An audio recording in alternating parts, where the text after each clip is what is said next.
Well, we are back at where we started. It is the 25th of September, and 81 years ago to this day, Stanley Biggs was killed inside the Tafelberg Hotel.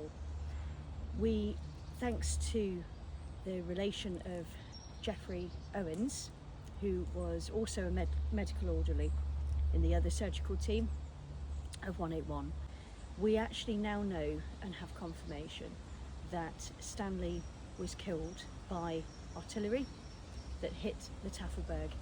It also affected Captain James, who mentioned at the time a orderly and a nurse was killed at the same time as his injury, but he was unaware of who that was due to his confusion during the chaos. In Geoffrey Owens's notes, he actually names Stan as the orderly that was killed alongside that nurse.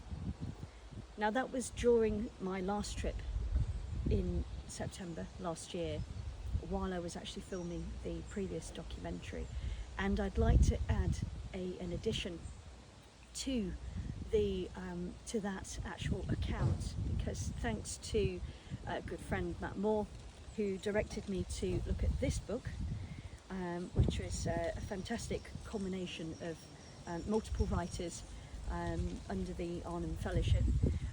There is an account taken, and it actually names the nurse that was killed at the same time. Moments later, one of the volunteers, Henk Roosing, rushed in tears to say his sister, 28-year-old Corrie, was dead. She had volunteered to work as an emergency help in the Tafelberg. The British had said everybody must wear a helmet, but she was teased in the kitchen by someone saying, "You don't need your helmet on." So she took it off, returned to the main hall, and was hit in the head by a shell splinter. She had been below when the first shell struck, but together with Henk, had then rushed upstairs to try to help out. Though badly shaken by her death, Corrie's brother still returned to carry on helping above. Later, it is believed the Roosing family had no option but to bury their eldest daughter themselves, for now, in a field grave in the back garden of their Petersburg Weg home.